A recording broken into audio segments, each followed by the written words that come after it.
আচ্ছা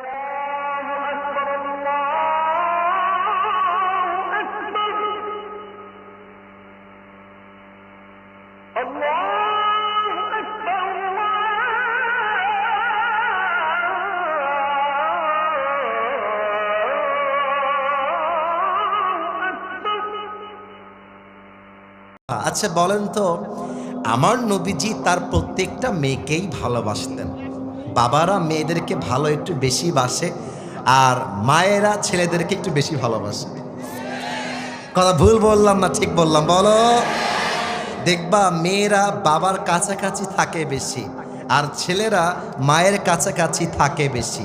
ইভেন আমাদের মনের কষ্ট মাঝে মাঝে বাবা না বুঝলে কি হবে, আমাদের ছেলেদের কষ্ট মা কিন্তু ঠিকই বোঝে, তাই না বলো? তো নবীজি সব মেয়েকেই ভালোবাসতেন, তবে একজন মেয়েকে নবীজি একটু বেশি ভালোবাসতেন।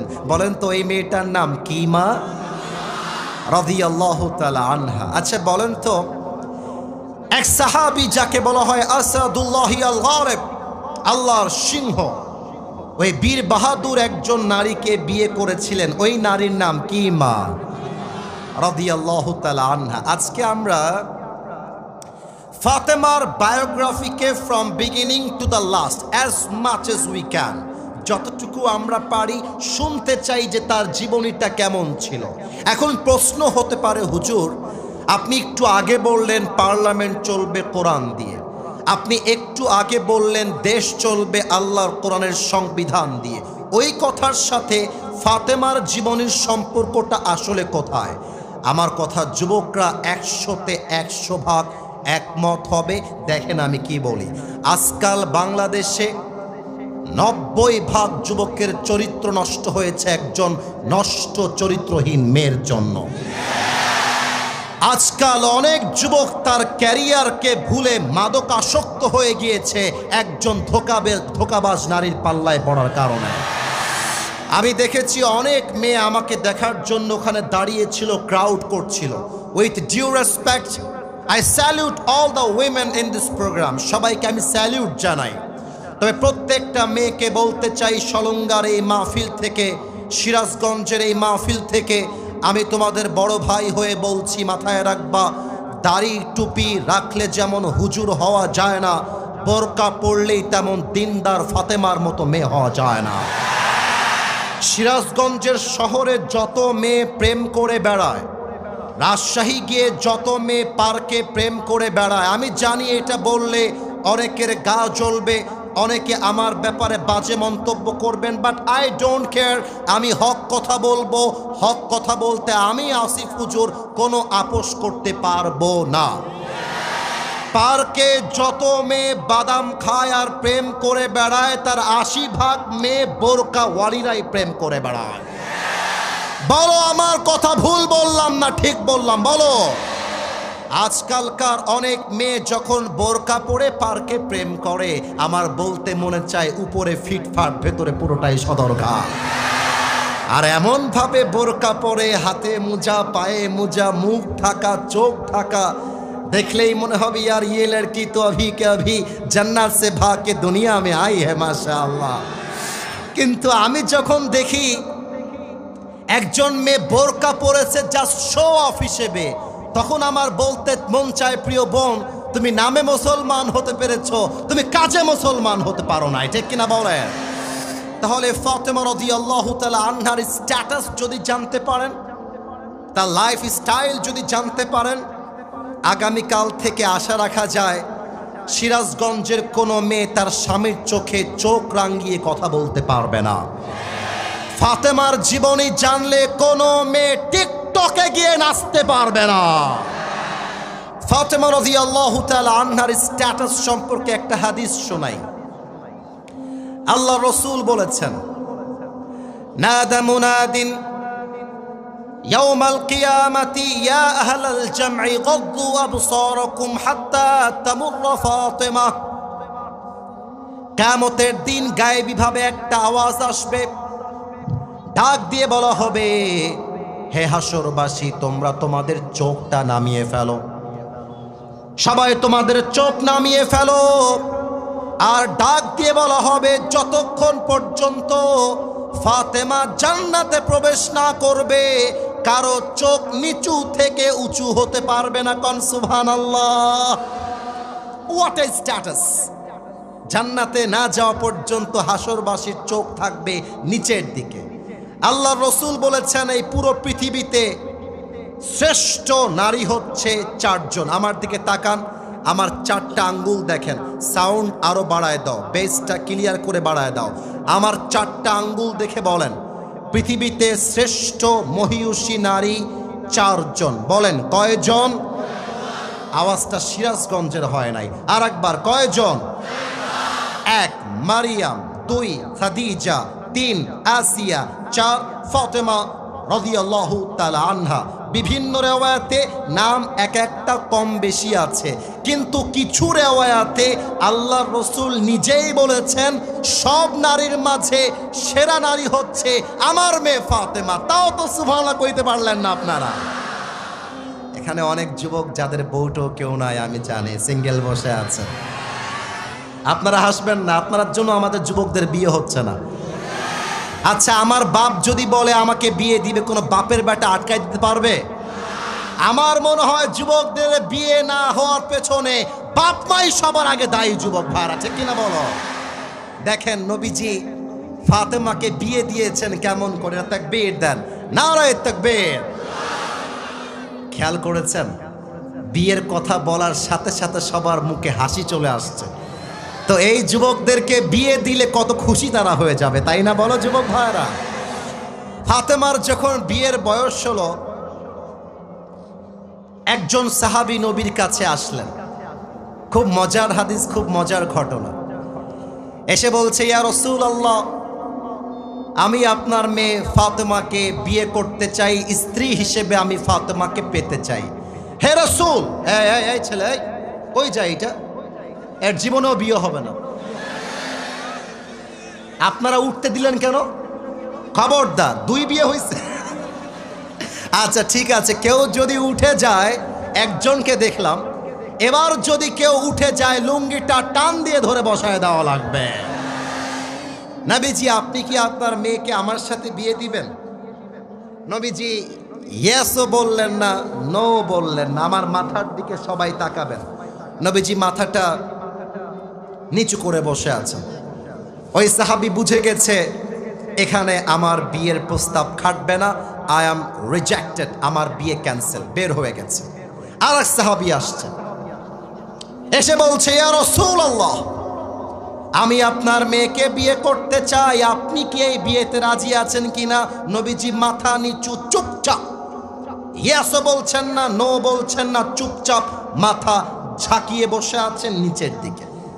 ওই সাহাবীও বুঝে গেছে আমার এখানে বিয়ে হবে না, I am rejected, let's go outside, বাড়ি থেকে বের হয়ে গেছে।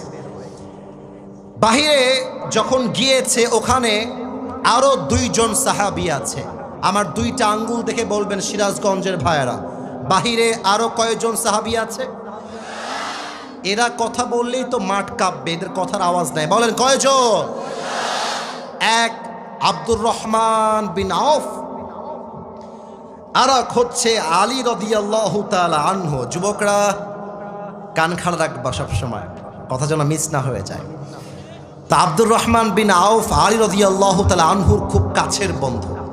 এখানে আলেম ওলামা আছেন, তারা আমার চাইতে অনেক বেশি জানেন, তারা আমার চাইতে আরো বেশি জ্ঞান রাখেন। তা আব্দুর রহমান বিন আউফ বলছে, বন্ধু, সবাই তো ফাতেমাকে বিয়ে করতে চায়, কিন্তু নবীজি কিন্তু সবাইকে বিয়ে দিবে না ফাতেমার সাথে।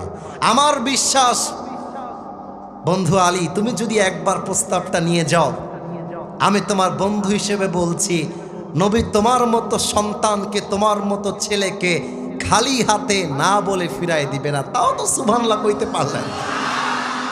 দেখবা বন্ধু বন্ধুকে মোটিভেট করলে একটু গায়ে জোর আসে। বন্ধু যখন বলে বন্ধু তুই পারবি, তখন আমার মনটা বলে হ্যাঁ আমি আসলেই পারবো, ঠিক না? এবার আলী রাদিয়াল্লাহু তাআলা আনহু বলছে, বন্ধু, আমি যে বিয়ের প্রস্তাব নিয়ে যাব, আমার না আছে টাকা, না আছে বড় কোনো ব্যবসা, না আছে মদিনার বুকে বিশাল কোনো বাড়ি, আমি শিওর হয়ে বলতে পারবো আল্লাহ রসুল আমার সঙ্গে ফাতেমাকে বিয়ে দিবে না। আব্দুর রহমান বিন আউফ বলছে, চান্স নিলে সমস্যা কি? ট্রাই তো করে দেখতে হবে, কথা ঠিক আছে কিনা বলেন না আপনারা সবাই মিয়া, একবার ট্রাই করে দেখো। এবার আমি একটু অভিনয় করব হাদিসটা বোঝাবার জন্য, ডোন্ট টেক ইট আদারওয়াইজ, রাগের দিকে নেবেন না।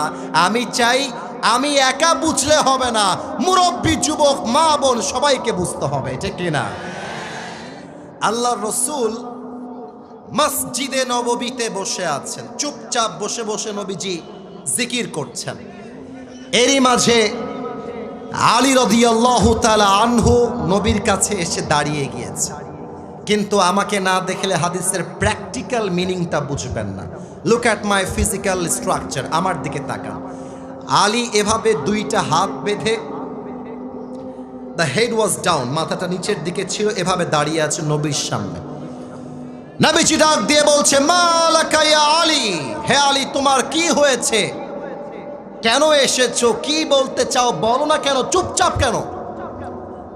আলী চুপচাপ দাঁড়িয়ে আছে, বলছে কিছু না, এমনি। কারণ একজন মেয়ের কাছে যদি মেয়েকে পছন্দ হয়, প্রস্তাব দেওয়া কত কঠিন বাবার কাছে, এটা আমার যুবকরা ছাড়া আর কেউ বুঝবে না। তখন আলী চুপচাপ দাঁড়িয়ে কথা বলছে না। নবীজি সায় দিলেন, আলী বলো কি বলতে চাও, নো প্রবলেম, আমাকে বলো। আলী খুব নরম সুরে বলছে, নবী আমি আপনার মেয়ে ফাতেমাকে বিয়ে করতে চাই, আপনি কি রাজি আছেন কিনা? সুবহানাল্লাহ। এখন নবীজি আগের বারও চুপ ছিলেন, second time he was silent, চুপ ছিলেন।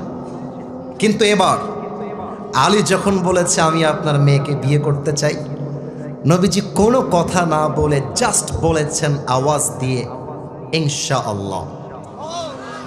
কিন্তু আলী আবার এই ইনশাআল্লাহর অর্থটা বোঝে নাই, প্যাঁচ লেগে গেছে। বাহিরে বের হয়ে আসছে। আব্দুর রহমান বিন আউফ বলছে, বন্ধু গেল আমার হাসি মুখে, কিন্তু ফিরে আসলো বাংলার পাঁচের মতো মুখ করে, ব্যাপার কি? এই বন্ধু, কি ব্যাপার, তোমার বিয়ের প্রস্তাব কি ইয়েস নাকি নো? আলী বলছে, বন্ধু নো, আমার বিয়ে হবে না। আব্দুর রহমান বিন আউফ বলছে, আই ক্যান্ট বিলিভ দিস, এটা বিশ্বাসই হয় না, আগে বলো নবীজি কি কিছুই বলে নাই? বলছে, হ্যাঁ একটা শব্দ বলেছে, নবী জাস্ট বলেছে ইনশাআল্লাহ। আব্দুর রহমান বিন আউফ বলছে, আরে বন্ধু ডাজন্ট মেক এনি সেন্স, তোর মাথায় কি বুদ্ধি নাই? আরে নবীর ইনশাআল্লাহ মানে বিয়ে অর্ধেক হয়ে গেছে। সুবহানাল্লাহ। এবার নবীজির কি চমৎকার আদর্শতা খেয়াল করবেন। আব্বাজান, যারা আব্বাজান আছেন আপনাদের পায়ে হাত রাখলাম। আমি কবে আসবো আর জানি না এই এলাকায়, তবে বলে দিয়ে যাই, নিজের মেয়েকে বিয়ে দেওয়ার সময় আগে মেয়েকে বলবেন ওই পাত্র আপনার মেয়ের পছন্দ হয়েছে কিনা। অনেক মেয়ে আছে আজকাল টাকা পাইলে, সরকারি চাকরি পাইলে বুইরা টাকলা ভুড়িওয়ালার সাথে বিয়ের পিড়িতে বসে যায় যুবক। নবীজি এবার ফাতেমার কাছে আসছে, এসে বলছে, আম্মা জান আমি আপনার জন্য একজন পাত্র দেখেছি আপনার স্বামী হিসেবে। ফাতেমা চুপচাপ বসে আছে, বিয়ের প্রস্তাব তো মেয়েরা একটু লজ্জা বেশি পায়। তো এবার নবীজি বলছে, ফাতেমা তুমি কি বিয়েতে রাজি আছো মা? ফাতেমা বলছে, আব্বাজান পাত্রের নাম কি আগে তাই বলেন। এবার নবীজি বলছে, পাত্রের নাম হচ্ছে ইসমুহু আলী, ওর নাম হচ্ছে আলী। অবাক করা বিষয় হচ্ছে, প্রস্তাব আসার আগে থেকেই আলী যেমন ফাতেমাকে পছন্দ করে, ফাতেমাও তেমন আলীকে মন থেকে পছন্দ করে। সুবহানাল্লাহ পড়বেন না আপনারা? এই ফাতেমা তুমি কি রাজি নাকি রাজি না? চুপচাপ ফাতেমা বসে আছে। নবীজি একটু খেয়াল করে দেখছে ফাতেমা মুচকি মুচকি হাসতেছে। আর বিয়ের ব্যাপারে হাদিসে আসছে, কোনো মেয়ে যদি হ্যাঁ না বলে জাস্ট একটা মুচকি হাসি মেরে দেয়, বুঝে নিবেন ডাল মে কুছ কালা তো জরুর হ্যাঁ। নবীজি বলছে, ফাতেমা তোমার মতামত আমি বুঝে গেছি, এবার বিয়ে দেওয়ার পালা। এবার নবীজি বললেন, আমার ফাতেমার সঙ্গে আলীর বিয়ে হবে, এটা আমি নবীর সিদ্ধান্ত নয়, এটা আমার আল্লাহর সিদ্ধান্ত। তবুও আমি আমার মেয়ের থেকে অনুমতি নিয়ে বুঝালাম, যখন তোমরা তোমাদের মেয়েকে বিয়ে দিবা, জারতার সঙ্গে গাঞ্জাখোরের সঙ্গে নয়, তোমার মেয়ে যাকে পছন্দ করে তাকে বিয়ে দেওয়া লাগবে। এটার নামই নবীর আদর্শ। যুবক ভাইরা আমার, আচ্ছা আমার দিকে একবার তাকায় বলেন তো, এই যে আমার হাতে নাড়তেছি এইটার নাম কি? এরা বলেছে, আপনারা বলেন না। আচ্ছা মাইকটা হটালাম, এইটার নাম কি? একটা অবাক করা বিষয় দেখেছেন, আমার স্টেজে বেশিরভাগ মানুষ দাড়িওয়ালা। আজকে আমার সামনেও দাড়িওয়ালা বসে আছে। একটা প্রশ্ন না করে আজকে পারলাম না, আমাকে দাড়িতে কি আনস্মার্ট লাগতেছে? এত আসতে বললে আমি খুব রাগ করব। আমাকে দাড়িতে খ্যাত খ্যাত লাগতেছে? এই যে এত আলেম ওলামা, আমার আব্বাজান, সভাপতি সাহেব, আমাদের সবার দাড়ি আছে, আমাদেরকে দেখতে কি অসুন্দর লাগতেছে? কিছু মেয়ে আছে দেখবা, দাড়ি দেখলে গায়ের মধ্যে জ্বালা পোড়া চুলকানি শুরু হয়ে যায়। বলে মা তুমি কি দাড়িওয়ালা বিয়ে করবা? বলবা যে মা গাঞ্জাখোর পছন্দ হয়? বলে yes yes yes yes yes. এবং আমি আমার সিরাজগঞ্জের মাহফিলে বলেছিলাম, যেই মেয়েদের আজকাল দাড়িওয়ালা পছন্দ হয় না, এদের জন্য বিটিএস এর হিজড়া ছাড়া সেকেন্ড কোনো অপশন আমাদের কাছে নাই। যুবক ভাই, আরে যেই মেয়ে আমাকে দাড়ির জন্য বিয়ে করতে চায় না, সে তো আমার বাড়ির বউ হওয়ার যোগ্যতাই রাখে না। আর যেই মেয়ে আমাকে দাড়ির জন্য বিয়ে করতে চায়, সেই তো আমার বাড়ির বউ হওয়ার যোগ্যতা রাখে। ফাতেমা আলীকে বিয়ে করেছে, আলীর মুখে লম্বা চাপ দাড়ি ছিল। আপনি হাদিস পড়েন, কই আলীকে তো দাড়ির জন্য ফিরিয়ে দেয় নাই, বরং ফাতেমা আলীকে বিয়ে করে প্রমাণ করেছে বিয়ের সময় টাকা পয়সা ফ্যাক্ট না, স্বামীর চরিত্রটাই হচ্ছে আসল ব্যাপার। এবার একটা প্রশ্ন সবার কাছে, মুরব্বীরা, আব্বাজান, আপনারা উত্তর না দিলে এই ওয়াজটা হবে না। যুবকরা তো দিবে, মুরব্বীদেরকে উত্তর দেওয়া লাগবে। ও আব্বাজান বলেন, সবাই বিয়ের পরে স্বামীর সাথে ঝগড়া আছে না নাই? আওয়াজটা পাই না। বউ স্বামীর ঝগড়া বিয়ের পরে আছে না নাই? একদিন আলী এবং ফাতেমা দুইজন ঝগড়া লাগছে, সেই ঝগড়া কিন্তু মজার ঝগড়া, ভালোবাসার ঝগড়া। তো ঝগড়া লেগে আলী রাদিয়াল্লাহু তাআলা আনহু বলছে, ধুর এই বাড়িতেই আর থাকবো না। আলী রাদিয়াল্লাহু তাআলা আনহু বাড়ি থেকে বের হয়ে চলে গেছে। কিন্তু ফাতেমার কপাল খারাপ, ওই সময় নবীজি বাসায় আসছে, এসে দেখছে জামাই নাই, শুধু মেয়ে আছে। নবীজি বলছে, ফাতেমা আইনা আলী, তোমার স্বামী কোথায়? ফাতেমা তো ভয়ে আছে, আব্বা যদি জানতে পারে আলী রাগ করে আমার উপরে বের হয়ে গেছে, আমার তো খবর আছে। আর আমাদের এই যুগে হলে কি হবে, যদি মেয়ে বলে আমার স্বামী আমাকে একটু রাগ দেখিয়েছে, শ্বশুর বলবে, কোথায় জামাই সাহেব, আজকে জামাইয়ের একদিন কি আমার একদিন, আছে না নাই? নবীজি বলছে, ইয়া ফাতেমা আইনা আলী, আলী কোথায়? ফাতেমা বলছে, আব্বাজান একটু বাহিরে গেছে, ঘুরতে গেছে। ঘুরতে গেছে মানে কোথায় গেছে, অ্যাড্রেস বলো। ফাতেমা থরথর করে কাঁপছে। ফাতেমা বলছে, আব্বাজান আসলে আমার সঙ্গে আলীর একটু ফাইট হয়েছে, ঝগড়া, তো আলী রাগ করে বাড়ি থেকে বের হয়ে গেছে। নবীজি বলছে, কত বড় সাহস তোমার, তোমার স্বামী তোমার উপর নারাজ হয়ে গিয়েছে। মনে রাখবা, যার স্বামী নারাজ আর ওই মেয়ে যদি ওই অবস্থায় মারা যায়, আল্লাহর জান্নাত তার জন্য হারাম হয়ে যায়। নবীজি বলছে, তুমি থাকো, আমি তোমার স্বামীকে নিয়ে আসছি। নবীজি বের হয়ে গেছে। এই আপনাদের এটা খ্যাত না, এই যে এই জায়গাটা না, ভুল হলে বলবেন, খ্যাত না এই জায়গাটা? ওই যে সরিষা, ওরে মাশাআল্লাহ কি সুন্দর ভিউ দেখা যায়। আচ্ছা এটা আমাদের খ্যাত, এটা আমার মজা করলাম। হাদিসে আসে, নবীজি বাহিরে বের হয়ে দেখতেছে আলী বাড়ির থেকে দূরে একটা মাটিতে এভাবে শুয়ে আছে, মাটিতে। মানে বইয়ের উপরে রাগ উঠলে যে স্বামীদের কি হয়, এটা স্বামী ছাড়া আর কেউ বুঝতে পারবে না। মনে হয় যে থাপড়ায় দাঁতটা ফেলায় দেয়। আবার ভাবে যদি মামলা হয়ে যায় ঝামেলা হয়ে যাবে। তো আলী তো আর মারতে পারে নাই, আলী রাগে কিটমিট করতেছে, মাটিতে শুয়ে আছে। নবীজি গিয়ে ডাক দিয়ে বলছে, ইয়া আবু তুরাব, এই মাটির বাপ, এই আলী ওঠো। আলী লাফ দিয়ে উঠছে, আরে কি ব্যাপার, কে আসলো রে বাবা? দেখছে নবীজি দাঁড়ায় আছে। নবীজি বলছে, আলী চলো বাসায় চলো। আলী বলছে, আমি যাবো না, আমি যেতে পারবো না। নবীজি বলছে, আরে চলো। ধরে নিয়ে আসছে বাড়িতে। এই আমার কথা বোঝা যায় তো নাকি?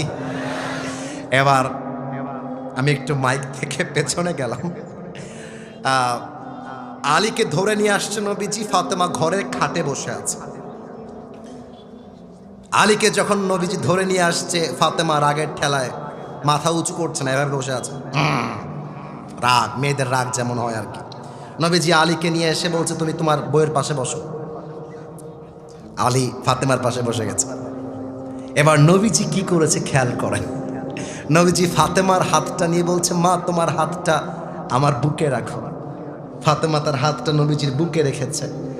নবীজি বলছে, আলী রাগ করলে চলবে না, তোমার হাতটা আগায় দাও। এবার আলীর হাতটা নিয়ে ফাতেমার হাতের উপরে রেখেছে এবং এই দুই হাতের উপরে নবীজি তার নিজের হাত মোবারক রেখে দিয়েছে। বলছে, আলী বলো, ফাতেমা আই লাভ ইউ, আমি তোমারে ভালোবাসি। আলী বলতেছে, হায় হায় হায়, দোষ জারি হোক, সরি বলতে হয় পুরুষদেরকে, যুবক ভাইরা, তাই না বলো? তা আলী বলছে, ঠিক আছে ফাতেমা, আমি তোমাকে অনেক ভালোবাসি। এবার নবীজি বলছে, ফাতেমা তুমিও বলো, আমি তোমাকে অনেক ভালোবাসি। ফাতেমা বলছে, হ্যাঁ আমি অনেক ভালোবাসি। বাস এই কথা বলার সাথে সাথে যত রাগ অভিমান ছিল মাটিতে মিশে গেছে, স্বামী স্ত্রী মিলে একাকার হয়ে গিয়েছে। নবীজি বাড়ি থেকে সোজা গিয়েছে মসজিদে নববীতে। সাহাবায়ে কেরাম বলছে, হে রাসূল, আপনাকে দেখে কেন যেন মনে হচ্ছে এত মুচকি হাসি, এত সুন্দর হাসি, আপনার মুখ থেকে কেন যেন নূরের আলো বের হচ্ছে। সুবহানাল্লাহ।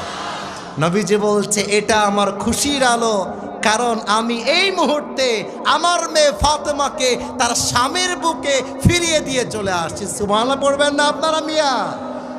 এই হচ্ছে নবীজির জীবনের আদর্শ। আর আজকালকার মেয়েরা